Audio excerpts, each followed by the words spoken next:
Watch this satisfying loop speed comparison. Then discover the two arm muscles that actually generate your power, not your shoulder. So you just saw those shots, the ball really explodes off the racket. But where does that acceleration actually come from? Most amateurs assume it's the whole shoulder heaving forward, but that's not it.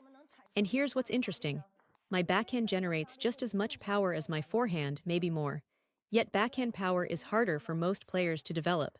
So the real question is, why are these shots so fast? What's the secret?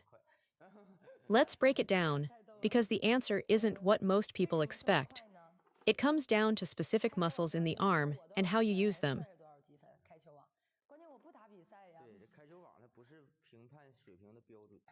Next, acceleration breaks into two categories: body acceleration and arm acceleration. Let's start with the arm. If I ask what makes your hand speed increase, most players say it's snapping the forearm, contracting it as fast as possible. And that's partly right.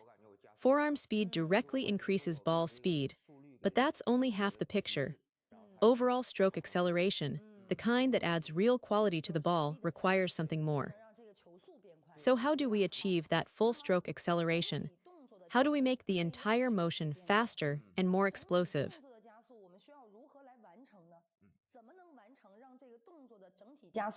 The first key is relaxation, what I covered earlier. You must start loose so the muscles can fire explosively.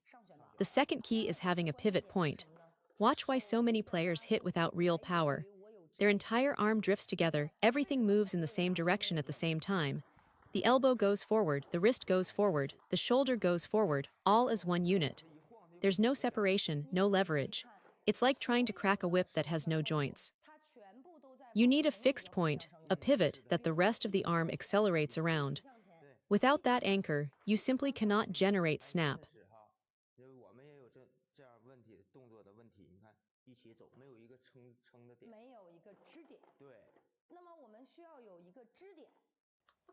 That pivot is the key to unlocking real acceleration. So where is it? It's the elbow. Watch closely as I demonstrate. When I treat my elbow as a stable anchor point, my upper arm and forearm work like a nunchaku, two segments connected at a hinge. The elbow stays relatively fixed in space while the forearm whips through.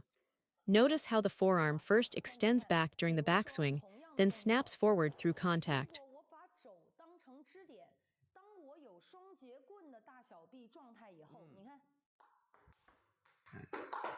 Watch my elbow carefully.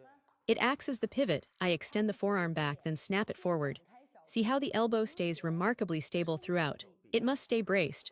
This applies to the loop and it applies to backspin strokes as well. Watch the elbow, it reaches this position and holds. Now here's the common mistake. Look at this. The elbow drifts upward with the stroke, or slides left with the swing, or pushes forward with the whole arm. When the elbow travels with the rest of the motion instead of anchoring it, you lose all explosive power. The same principle holds on the backhand. Watch my elbow during the backhand punch. Does it shift position? It stays braced. That's where the force comes from. Now, when I say the elbow stays braced, I don't mean it's frozen in place. It can shift slightly forward or slightly upward, that's fine. What it must not do is become the leading mover, swinging back and forth as the main driver of the stroke. The elbow supports, it doesn't lead. That's the first critical point for arm acceleration. The second point is this: acceleration demands explosive muscle engagement. So when you want to speed up, which part of your arm is actually doing the work?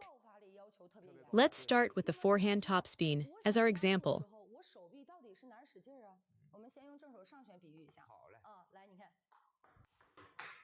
Obviously, both the upper arm and the forearm contribute force, we know that. But where exactly in each segment are you engaging? The backhand uses both as well, and honestly, the backhand contact can feel even thinner and crisper than the forehand. So think about it.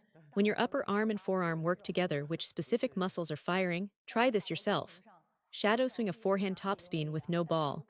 Now, with your other hand, feel your upper arm. Touch the muscles while you swing. Which part tenses up? Which part is doing the heavy lifting? You should feel a specific area harden as you accelerate through the stroke. That's your power source, not the shoulder joint, not the whole arm vaguely, but a precise muscle group.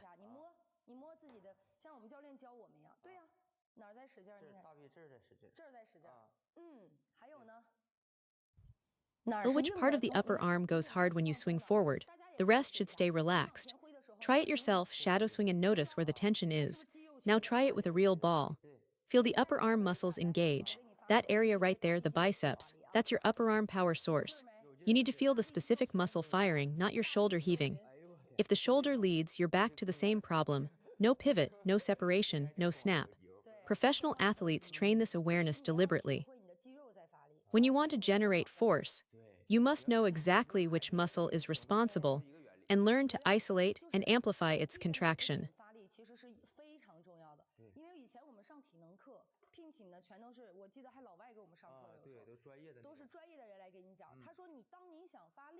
Because everyone's body is different, your strength and coordination are unique to you.